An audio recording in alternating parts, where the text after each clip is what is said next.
¿Qué opinas sobre el nuevo código ético de FENIC y al que se van a enfrentar, que se va a aplicar a partir del próximo año? ¿Qué opino? Bueno, pues opino que de momento a nosotros nos genera ciertas incertidumbres todavía, ¿no? O sea, entendemos que la base del código ético está en la separación del que por un lado produce un producto y al mismo tiempo hace una aportación a la formación, separar esto del el que tiene que recibir esa formación y que tiene un teórico o una teórica capacidad de prescribir o de adquirir el producto que produce el primero, y bueno, pues eso obviamente está bien, ¿no? O sea, eso es lo que sería romper esa potencial relación de conflicto de interés, ¿no? Bien, ¿cómo se rompe esa relación de conflicto de interés? Bueno, ahí habrá que ver realmente a través de qué tercero y de qué forma se vehicula esto, ¿no? O sea, a nosotros nos preocupa, por una parte, si al romperse esta relación directa entre la industria y el profesional individual, la industria va a seguir aportando exactamente igual que lo hacía hasta ahora. El señor Crespo decía que sí, que la industria está con todo su interés de colaborar, de seguir colaborando como lo ha hecho hasta ahora. Nosotros, por supuesto, tenemos toda la confianza en que sea así, pero bueno, habrá que verlo a partir del 1 de enero del 2018. Yo en este sentido refuerzo lo que ya se ha dicho en la mesa, de que, bueno, de hecho estamos hablando de esto porque estamos dando por sentado que la industria tiene que apoyar o financiar la formación, cuando en realidad el BOE dice que lo debería hacer el empleador, ¿no? Y que de hecho la industria sale a salvarnos un poco a todos de esta carencia de cumplimiento de lo que dice el BOE, ¿no? Bien, dicho esto, por un lado, esa incertidumbre de cuál va a ser la aportación, si se va a mantener de la misma forma por parte de la industria, por otra parte, el de qué forma se va a vehicular. Aquí se está hablando mucho de que si se pueda vehicular a través de las sociedades científicas, pero tampoco está claro que vaya a ser de forma exclusiva así. De hecho, ya se ha dicho que no es de forma exclusiva así, que puede ir a través de hospitales o a través de otras instituciones. Personalmente, ¿cómo vemos esto? Hombre, pues personalmente yo pienso, y creo que lo puedo decir que la SERAM piensa, que a través de las sociedades científicas sí que lo vemos totalmente, que puede ser totalmente objetivo, porque sí que desvincula absolutamente el proveedor del beneficiario. Cuando es a través de hospitales, bien, pues no es directamente al beneficiario, pero si ya va a un determinado servicio sí que es a un grupo ya muy concreto, no lo vemos exactamente igual. Y de hecho creo que eso, creo no, al menos en mi especialidad, eso es como a la práctica se está haciendo en la mayor parte de los casos hoy en día. Hoy en día, en la mayor parte de los casos, la empresa X no va al radiólogo individual a financiarle o a patrocinarle la asistencia a un congreso, sino que en general la industria va al servicio, hace una aportación, el servicio reúne las aportaciones de diferente industria y manda al congreso a quien estima conveniente por las razones que sea. Eso es como ocurre ahora, ¿no? Si en todo este cambio una de las posibles vías es a través de los hospitales, bien, pensamos que en ese subsegmento que puede haber así, el cambio no va a ser sustancial. Y desde luego, por supuesto, ahí los criterios que se dice que deben haber de objetividad para la adjudicación de esas transferencias, aunque no se quiera dar ese nombre, a uno u otro profesional, pues bueno, obviamente las sociedades científicas ahí no van a poder decir nada si va directamente por el hospital, y no sé cómo se van a manejar. Desde el punto de vista de las sociedades científicas está claro que lo que venga a través nuestro, eso ahí sí que podemos ser responsables de aplicar unos determinados criterios que sean públicos, que sean objetivos, que sean transparentes, con unos programas de becas en los cuales quede meridianamente claro a quién se le da, por qué se le da, ¿no? Porque se ha justificado X en base a un baremo, como en cualquier otra convocatoria de becas de las que ya existen, con becas que da la propia sociedad o que en casos concretos dan incluso algunas industrias en algunos eventos, y que en ese sentido vemos que lo que ve a través nuestro, eso sí que puede ser independiente, sí que puede ser objetivo, sí que deslinda potencial conflicto de interés. Lo que no venga por ahí, pues no sabemos, ¿no? Y desde luego no se nos podrá pedir a nosotros cuentas de ello, ¿no? Precisamente, a lo mejor usted acaba de, para mí al menos como periodista, una de las principales dudas que me genera el nuevo código, ¿no? Ahora ya la industria no da el dinero de manera individualizada para formación continuada, pero la pelota queda en el tejado de las sociedades científicas. ¿Cómo se puede asegurar, es lo que usted comentaba, qué criterios aseguran la objetividad a la hora de dar esta formación continuada? Porque al final todo profesional sanitario puede reclamarlo, ¿no?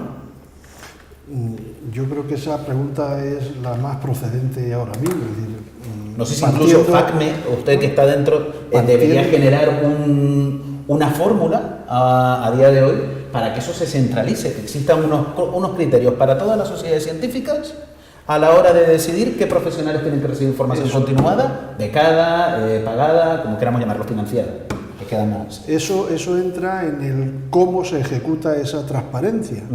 Y efectivamente hay que regularlo, porque el interponer entre lo que es el financiador y el perceptor de la formación una estructura intermedia como son las sociedades científicas, fundamentalmente, además es lo lógico y es lo mejor.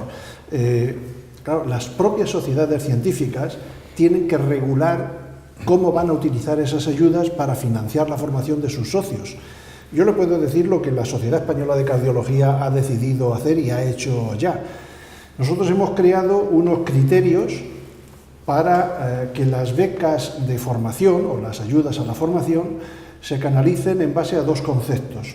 Uno, como ayudas para la promoción de la investigación. Es decir, cuando uno va a un congreso no solamente a recibir formación continuada o actualizada, también va a exponer los resultados de unas investigaciones y eso requiere pues una inscripción, un desplazamiento, un alojamiento.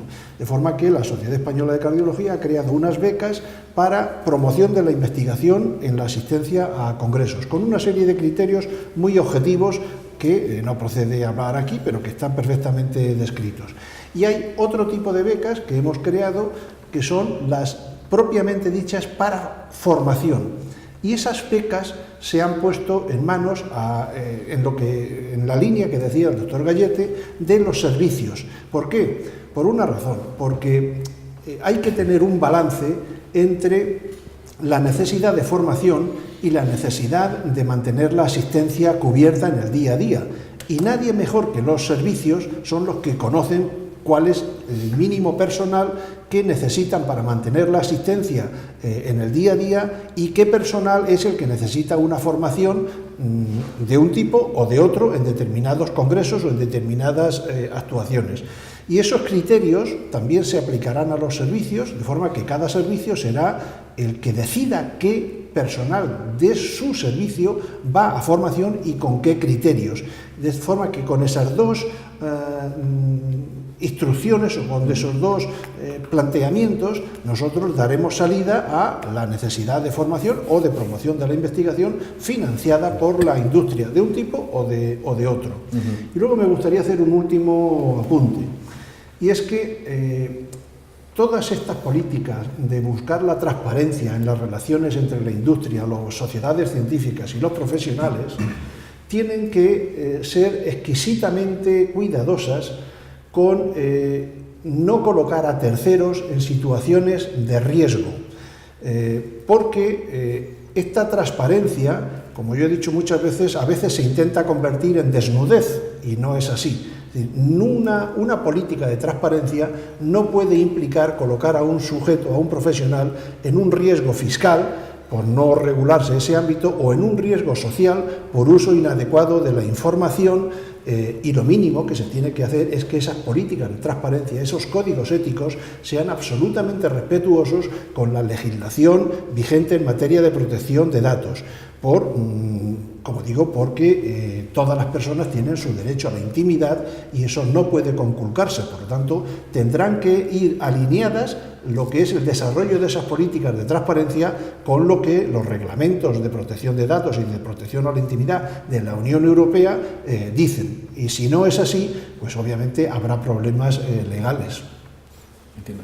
Doctor Soto, ¿cómo ve los gestores? SEDISA, de nuevo, No sé si ven qué criterios habría que aplicar para decir, oye, tú te puedes llevar vete a este congreso, tú no. Un poco, ¿qué criterios tendrían que seguirse? Vamos a ver, desde SEDISA entendemos... Ojo, y los gerentes que además serían quienes tendrían cierta capacidad de decisión, en el caso que ha comentado el señor Íñiguez, que los hospitales también tendrán esa capacidad de decir qué profesionales van. Lo de ustedes es doble, como sociedad científica y como gerentes. Sí, hay las dos versiones, sí. Primero hay que decir que en SEDISA no solo estamos gestores públicos, también estamos muchos gestores privados, muchos. Lo que entendemos nosotros es que no se trata de pasar la pelota solamente. Toma, ahí tenéis el problema, arreglarlo vosotros, ¿no? Porque de lo que estamos hablando es de justicia y equidad dentro de las organizaciones, dentro de las sociedades científicas, dentro de los hospitales, de las clínicas, dentro de... ¿Cómo se regula eso? De una manera teóricamente sencilla. Luego habrá que ver cómo se llevan a cabo los aspectos prácticos de este aceptar por parte de las sociedades científicas, de los hospitales y de las industrias, aceptar este reto compartido de la transparencia, de la ética en la actuación y de la eficacia en el uso de los fondos. Cada sociedad tiene sus fines por los que se ha constituido. El cumplimiento de los fines es el elemento esencial y básico para que no se destruya esa sociedad o no se le sancione con una sentencia o con una intervención judicial ahí al respecto por apartarse de los fines. Tenemos que dar anualmente memoria de nuestras actuaciones, de nuestros recursos, del empleo de los recursos, de la variación en los socios, de los planes estratégicos, etcétera, a la sociedad a través de sus representaciones legales, ¿no? Registro, etcétera. ¿Cómo se garantiza el cumplimiento de los fines? Con un programa, con unas actuaciones aprobados por los órganos de gobierno de cada sociedad científica con el respaldo de sus asociados. Que, claro, ante quienes respondemos nosotros es ante los socios. SEDISA responde ante sus 1.200 y pico socios. Respondemos ante eso. Que nos obligan a nosotros también a llevar a cabo el programa y las actuaciones por los que hemos sido elegidos como junta directiva. Y nos tienen establecido el control interno de transparencia. Estamos obligados a transparentar todas las decisiones frente a los socios. Se puede decir, y frente a la sociedad civil, frente a los que no son los socios nuestros, pues ahora bien, esa es la responsabilidad societaria externa, en todos los órdenes, en los órdenes civiles, penales, comerciales, en todos los órdenes. Y en esta responsabilidad como sociedad sí que buscamos el contraste del resto del mundo que no somos nosotros. Porque para sobrevivir a largo plazo dependemos de las dos cosas, de que internamente transparentemos a los socios y de que externamente la información que damos permanentemente al sector y fuera del sector, a quien quiera, es una información actualizada, clara, sencilla y que se entienda. De lo contrario, igual que un gerente puede verse a disposición de cualquiera que le exija responsabilidades, insisto, incluso en ámbitos penales, también una sociedad científica puede verse exactamente en la misma contextura. Y yo le diría a Fenin, hombre, a ver, hasta que pongamos en marcha esto, que entra en vigor el 18, probablemente hay algunas dudas en cuanto a cómo pongo esto, a qué dedico esto, quién me va a pedir esto, cómo va a ser. Pero ahora, después, no le quepa ninguna duda a Fenin que los hospitales y que las sociedades vamos a ser, por propia supervivencia de los equipos rectores y por propio respaldo de los socios, vamos a ser transparentes y vamos a acoger la ética de los negocios, entre comillas, justos, en los cuales participamos también nosotros. Lo nuestro, en definitiva, también es un negocio, el negocio de recuperar la salud. Que no se interprete negocio como una oportunidad de ganar dinero y de hacerse rico, sino como unos retos societarios, de equipos, de organizaciones, como en los clásicos interpretan el negocio, negar el ocio, trabajar, línea de trabajo. Yo me gustaría lanzar aquí un pequeño órdago para tener una respuesta clara en ese sentido. ¿Ustedes estarían de acuerdo en que una organización centralizara los criterios que se tienen que seguir para repartir las ayudas de la industria para formación continuada? Por ejemplo, pongamos FACMI, lo que hablábamos antes, ¿no? Decidiera unos criterios centrales que tuvieran que obedecer todas las sociedades científicas a la hora de repartir las ayudas a formación continuada. De esa manera no creo que hubiera ningún tipo de duda, sospecha. ¿Qué les parece? ¿Cómo valoran ustedes esta idea? Bueno, unos criterios centrales, utilizando ese calificativo, he dicho centrales, probablemente... Compartidos, generalizados. Probablemente pudiera estar bien, aunque también es cierto que después, y lo digo así un poco improvisadamente, probablemente las realidades de las 40 y tantas sociedades científicas médicas sean distintas y tengan particularidades que seguramente requerirían también matizaciones diferentes, ¿no? Para que la filosofía, que la estrategia, digamos, conceptual y que la filosofía fuera la misma, probablemente sería bueno, ¿no? Teniendo siempre en cuenta las particularidades que sin duda existirán entre sociedades. ¿Qué opinan ustedes dos?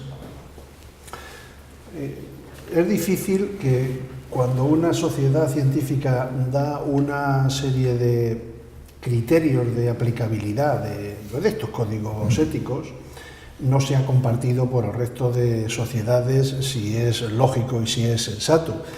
En cualquier caso, a mí me parece bien el que se intente consensuar cuáles deben ser esos criterios y, como decía Ángel, pues particularizarlos siempre, porque cada sociedad obviamente tiene pues sus peculiaridades. Con cierto nivel de personalización. Yo creo que en ese sentido no habría el más mínimo problema en consensuar una serie de criterios y hacerlos extensivos pues a la Federación de Asociaciones Científico-Médicas, porque en el fondo es difícil no ponerse de acuerdo en algo en lo que todos de alguna manera participamos y creemos que debe ser de esa forma.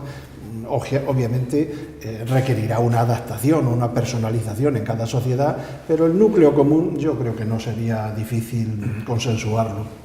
Doctor Soto, ¿comparte estos postulados? No. Vaya, muy bien. No lo comparto y siento disentir al respecto. Es decir, colocar un órgano sobre distintos órganos que a su vez controlan a los órganos C y a su vez a los D, a mí me parece que es articulado. No es tanto eso como generar, igual que se ha generado un código ético para la industria sanitaria, generar un código ético para las sociedades científicas y que sea compartido por todas. Es que estamos obligados como sociedades científicas a responder del cumplimiento de las leyes y de los desarrollos legales. Cierto, pero en el caso de la formación continuada con el nuevo contexto que ofrece FENIN y también hasta cierto punto Farmaindustria, si se adoptara algo parecido, a lo mejor esto facilitaría que no hubiera ningún tipo de sospecha. Porque claro, al final, ¿quién puede decir, que era una de las dudas que a mí me ofrecía y lo que comentábamos antes, y que comentaba también el doctor Gallete, que este reparto de ayudas es del todo limpio, por decirlo de alguna manera, en formación continuada, lo que comentábamos, que hace un profesional más merecedor que otro de recibirlas? Pero si estamos comprometidos como sociedades científicas con FENIN, si hemos acordado con ellos trabajar conjuntamente en la ética, si hemos aceptado el paso que nos ha metido FENIN a nosotros de aportar transparencia a lo que recibimos, ¿qué más falta? Es mi planteamiento. Yo creo que son dos cosas distintas, ¿eh? Una cosa es, como dice Pepe, que se esté de acuerdo en lo que es el concepto de código ético, de transparencia y de aplicabilidad, de acuerdo al criterio del reglamento que ha actualizado FENIN, y otra cosa es entrar en el detalle de cómo se vehiculizan esas ayudas. Es decir, yo creo que todos estamos de acuerdo en lo que es el núcleo, y el detalle pues se podría consensuar, pero probablemente también es verdad que el detalle de cómo aplicar esas ayudas para la Sociedad Española de Cardiología, pues probablemente tiene que ser un poco diferente del que tiene que aplicar SEDISA o la Sociedad de Radiología, porque su funcionamiento no es exactamente el mismo. Entonces yo creo que no debemos confundir el cómo aplicarlo con lo que es el núcleo de conceptos de compartir la transparencia y de compartir los criterios de transparencia. Quedó antes una cuestión en el aire de cara a la industria. Antes el doctor Gallete comentó, bueno, yo espero que al quitar el tema individual, al quitar las ayudas individuales, no caiga lo que pone la industria. Yo no sé, yo lo pongo en duda. Me gustaría conocer vuestro punto de vista, Pablo y Alfredo. El código, desde luego, no está encaminado a reducir las aportaciones de la industria a la formación. Lógicamente, cada una de las empresas tiene que tomar sus decisiones en cómo va a ejecutar lo que dicen los códigos, evidentemente, y cómo va a ponerlo en marcha. Y tenemos que tener en cuenta que no solamente son los códigos los que establecen cuál es el nivel de contribución que tiene la industria a la formación en general, sino que también están otras cuestiones como los presupuestos disponibles o los periodos en los que esos presupuestos se hacen efectivos. Entonces, cada una de las empresas tendrá que tomar una decisión en este sentido y yo personalmente no puedo hablar por toda la industria, como es natural. Pero desde luego lo que sí les puedo decir es que el código no está pensado para la reducción, está pensado para la reorientación de la manera en que los fondos que se dedican a la formación se hacen efectivos en esa formación. ¿Pablo? Yo creo que, hilando un poco con la pregunta anterior de si centralizar o descentralizar los criterios de selección, yo creo que no debe haber y no ha de haber y no habrá ninguna sospecha sobre la asignación o independencia de los profesionales. Precisamente buscamos independencia, plena independencia por parte de los profesionales, lo decía el doctor Íñiguez. Nosotros nos desatendemos absolutamente de cómo se organizan los congresos, son las sociedades científicas las que deciden de qué se habla, quién se habla y cuál es el entorno en el que se produce todo un congreso. Nosotros lo que queremos hacer es seguir financiándolo bajo criterios de objetividad, bajo criterios de independencia, y en esto lo que tenemos que hacer es sentarnos, trabajar. Hay instituciones muy serias, como por ejemplo las tres que están sentadas aquí en esta mesa, que van a ser garantes de que va a haber objetividad, independencia en la selección de los profesionales. Nosotros no tenemos ninguna duda que con instituciones como la Sociedad Española de Cardiología, la Sociedad Española de Radiología Médica o SEDISA no va a haber ningún tipo de influencia indebida ni de criterios de selección que puedan comprometer la independencia. No tenemos ninguna duda. Y desde luego lo que haremos será trabajar de la mano de todas las sociedades científicas para ayudarles en articular los protocolos o procedimientos que sean necesarios. Nosotros queremos seguir trabajando del lado de las sociedades porque, por egoísmo, sabemos que es la forma en la cual lo podemos hacer mejor. Sabemos que el conocimiento está más en su parte que en la nuestra y nosotros queremos trabajar con las sociedades científicas para que nos ayuden a mejorar los procesos y tener plena garantía de que los fondos que la industria da para formación se destinan a formación. También ha salido a colación, antes lo habéis sacado, el tema de que serían las administraciones públicas las que deberían de asumir esta financiación de formación continuada. Yo no sé si la industria estaría de acuerdo en que se abordaran fórmulas para que precisamente las administraciones públicas pudieran pagar esto. Ya existe, es cierto, o al menos en el ámbito del medicamento, no sé, en el ámbito de la tecnología sanitaria y del producto sanitario, una aportación para que se supone que va destinada para formación. Está claro que al final no es así. Me pregunto si ustedes estarían de acuerdo en que se hiciera algún tipo de aportación, de reducción de precios, por porcentaje anual, etcétera, para que fuera la administración quien llevara todos los temas de formación continuada y ustedes dijeran, pues mira, yo ya no tengo que meterme en estos tinglados. Nosotros, desde luego, desde FENIN no participaremos en ningún tipo de toma de decisiones que puedan afectar a políticas de precios o políticas comerciales de las compañías que les corresponde adoptar de forma autónoma individual. O sea, que aquí, en este sentido, desde FENIN no participaríamos en un proceso de este tipo por un tema de cumplimiento de la legislación en este sentido. Sí que estaríamos dispuestos a trabajar con el consenso de las sociedades científicas en cualquier modelo que permita una participación activa de las administraciones públicas en la financiación de la formación o en cualquier tipo de iniciativa que sea para mejorar la formación médica independiente o para darle mayores garantías. En esto estaremos siempre del lado de las sociedades científicas, pero insisto, nos sentaríamos en esa mesa siempre del lado y de la mano de las sociedades científicas porque sabemos que son los garantes del conocimiento de cada una de las especialidades. Alfredo, no sé si quiere aportar alguna cuestión. Un poco más, yo creo que lo que ha dicho Pablo es la respuesta correcta y realmente poco más podemos decir. Yo no conozco ningún movimiento en este sentido, en el sentido de que las administraciones vayan a plantearse esta posibilidad en el futuro próximo. Y en todo caso yo creo que es algo que tendremos que hacer en coordinación también con las necesidades y la ayuda de las sociedades científicas. ¿Alguna opinión, alguna valoración al respecto de las sociedades? Yo creo que al final la formación es un problema de profesionales, es un problema de quién tiene el conocimiento y por lo tanto, independientemente de quién lo financie, es evidente que la formación solo la puede impartir quien tiene el conocimiento. Lo demás, pues puedes llamarlo de otra forma, pero no va a ser formación. Y yo, para concluir, a mí me gustaría decir que transparencia sí, obviamente, sin ninguna duda, sin ninguna pega, pero siempre respetando el principio de independencia, respetando el derecho a la protección a la intimidad personal y respetando de alguna manera el papel que las sociedades científicas deben jugar en este ámbito, que como digo son los verdaderos garantes del conocimiento y quienes están autorizados pues, a impartir formación para el beneficio de sus socios y de los pacientes al final.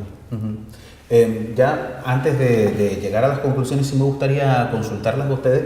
Claro, tenemos un gran avance este código ético en materia de transparencia, es lo que estábamos comentando, pero sí me gustaría consultarles si consideran que quedan nichos en ética y transparencia dentro del sector de la tecnología sanitaria, que es del cual estamos hablando, que quedan por cubrir y si se deberían abordar otros ámbitos, señor Íñiguez, que ya que estaba comentando usted antes, pues empezamos por usted.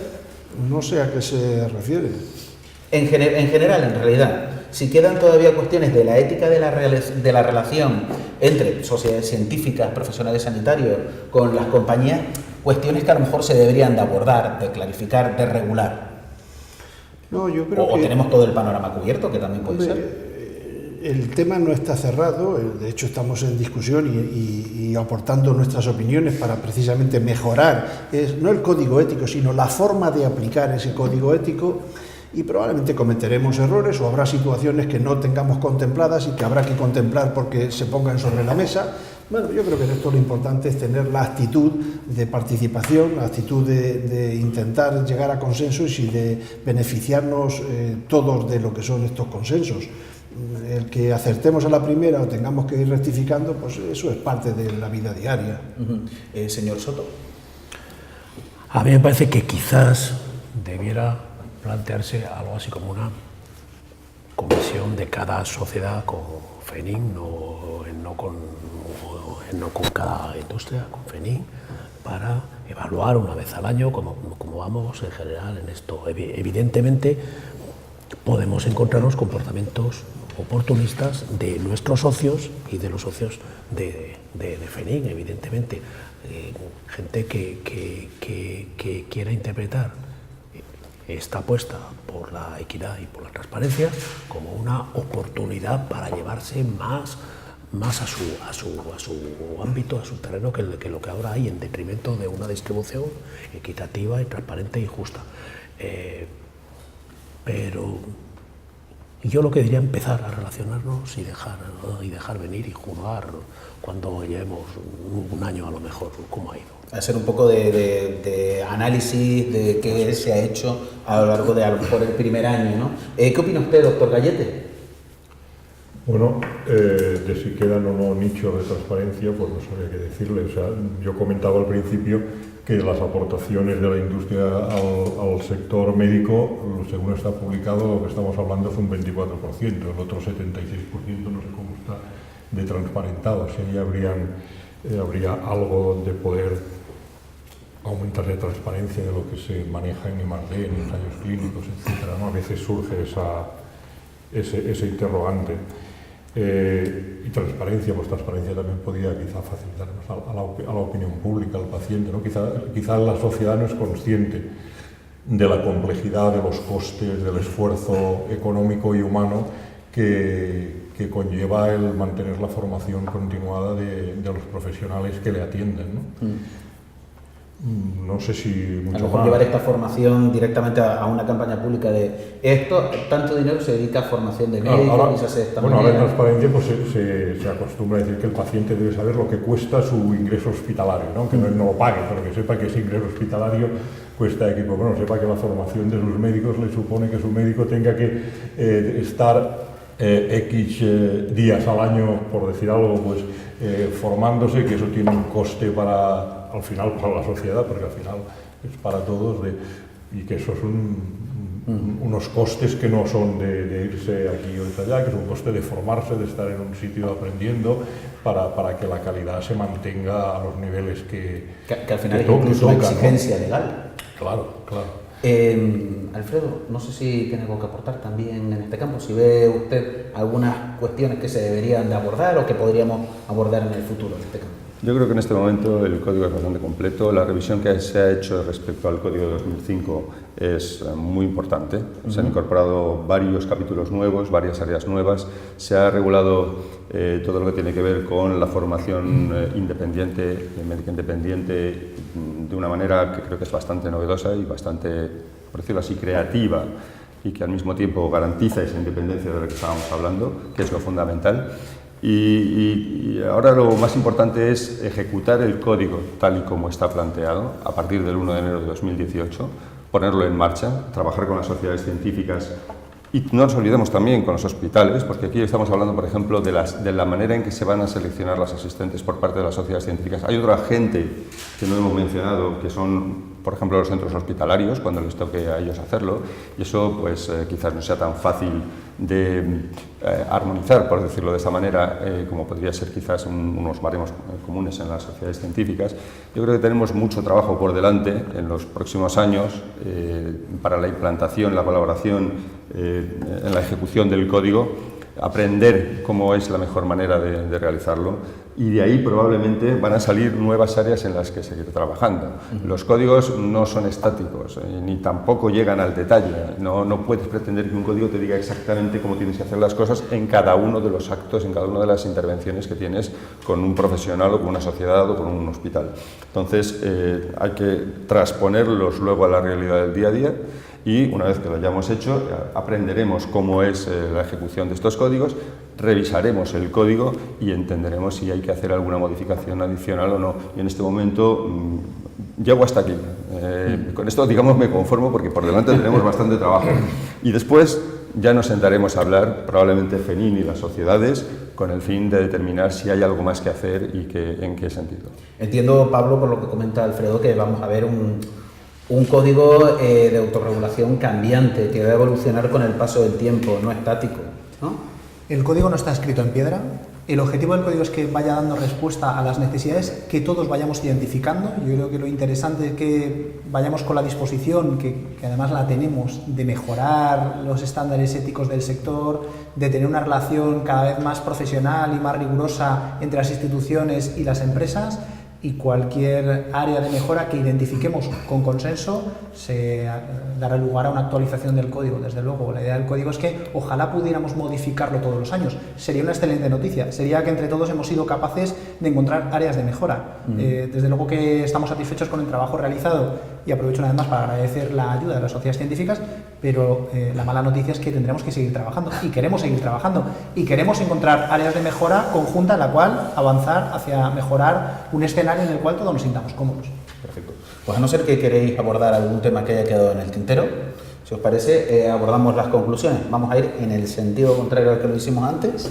Si os parece, Andrés, ¿cuáles son sus conclusiones del debate? Las que he dicho: transparencia sí, absoluta, pero respetando el principio de independencia, la implicación de las sociedades científicas, poniendo criterios objetivos y salvaguardando siempre el derecho a la intimidad de terceros. Perfecto. Muchísimas gracias, Andrés. José Francisco, bueno, antes te llamaron Pepe, ¿te puedo llamar Pepe? Bueno, Pepe, ¿cuáles son tus conclusiones de este debate? SEDISA mantiene el compromiso con la equidad y con la transparencia de sus actuaciones y el compromiso también de colaborar permanentemente. Estamos satisfechos con la propuesta de Código FENIC que entra en vigor en enero de 2018. Hacemos una llamada al resto de organizaciones empresariales a que se planteen en serio en la colaboración con las sociedades científicas también en este campo y apostamos también por evaluar periódicamente el código y su aplicación práctica y en ese sentido comprometemos el esfuerzo permanente en mejorar. Perfecto, muchísimas gracias, Pepe. Alfredo, ¿cuáles son sus impresiones del debate? Pues yo quiero señalar fundamentalmente una cosa. Un código ético, un código de conducta, es algo que regula el comportamiento de las empresas. Indudablemente nos dotamos a nosotros mismos de una manera de comportarnos, de unas reglas de comportamiento, pero los principios son aplicables tanto al que se adhiere al código como a la otra parte, los principios en general.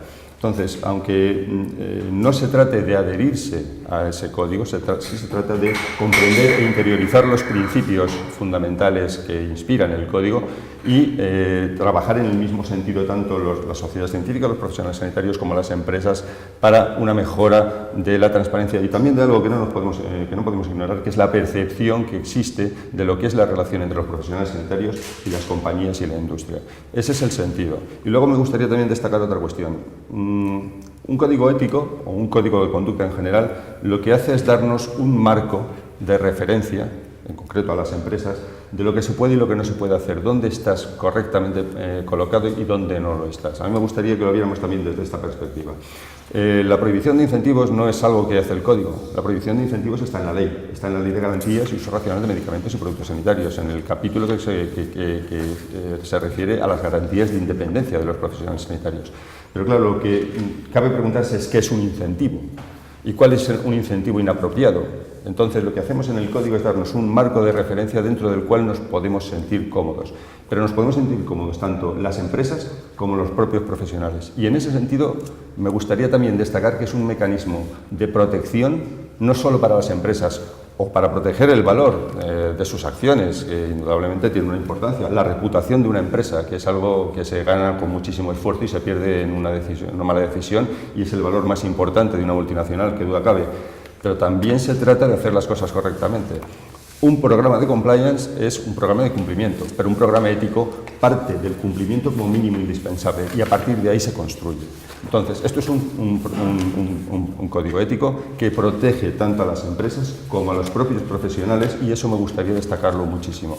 Un profesional que trabaje un profesional sanitario que trabaje dentro de los principios del código está tan protegido como la empresa a la hora de justificar y explicar sus relaciones con la industria que hasta el momento, pues en muchas ocasiones han sido cuestionadas. Y eso me gustaría mucho también dejarlo explicado en este punto porque me parece que es extraordinariamente relevante. Perfecto, muchísimas gracias, Alfredo. Ángel, cierra usted a las sociedades científicas. ¿Qué le ha parecido el debate? ¿Cuáles son sus conclusiones?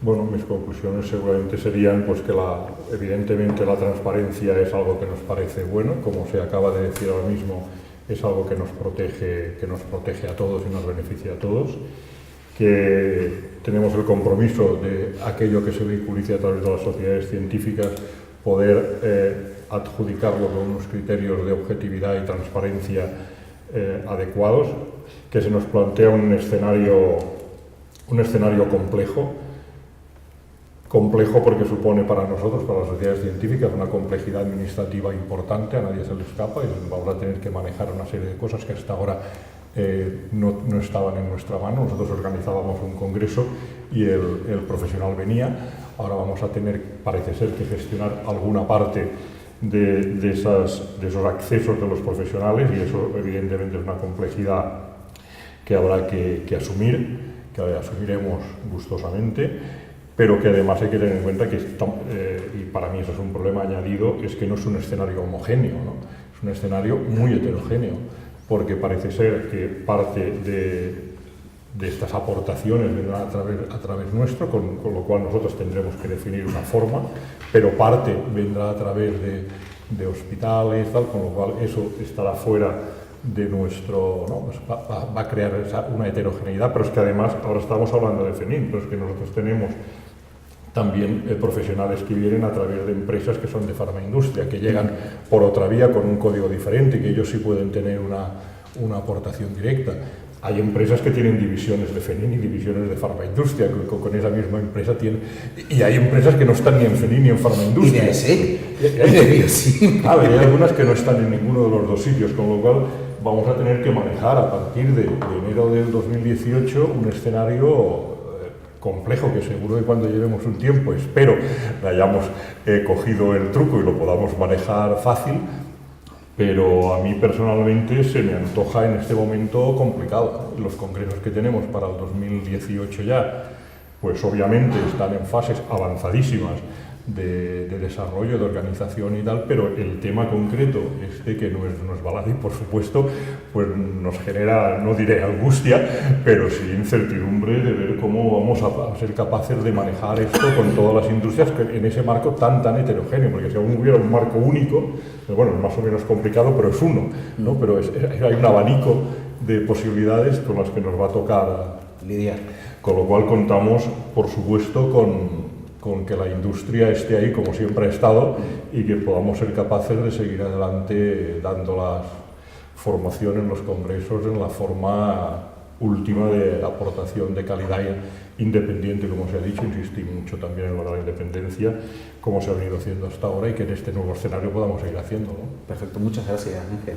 Bueno, Pablo, cierras tú. ¿Cuáles son tus conclusiones? Mucha responsabilidad.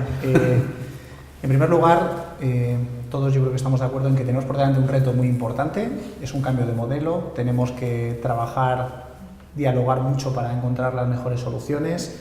Varios comentarios al respecto. Uno, estamos y estaremos del lado de la formación médica, siempre estaremos como industria apoyándola.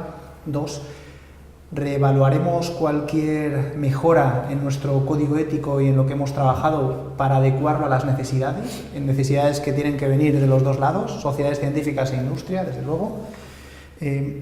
Y por último, quería dar las gracias a todas las sociedades científicas que nos han ayudado a mejorarlo, que nos están ayudando a mejorar la aplicación del código.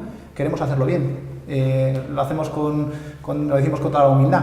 Y con esta humildad que me dirijo a ustedes les digo que tendremos que seguir trabajando, que tendrán que seguir diciéndonos en qué nos hemos podido equivocar y que estaremos encantados de corregir aquello que tengamos que corregir.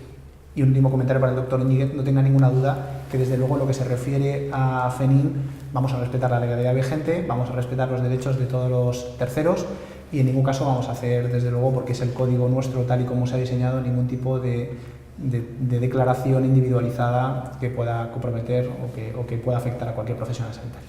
Perfecto. Pues aquí termina este debate de Sanitaria 2000 sobre el código ético y de autorregulación de FENIN. Bueno, está claro que lo repetiremos en 2018-2019 para ver cómo es el resultado y si hay que abordar nuevos cambios. Lo único que a mí me queda decirles a Pablo, Ángel, Alfredo, Pepe y Andrés es muchísimas gracias por su colaboración. Espero verles en el debate que haremos en el futuro sobre este tema. Y también a todos los espectadores que nos han seguido por YouTube y en Internet. Gracias a todos y nos vemos en un nuevo debate de Sanitaria 2000.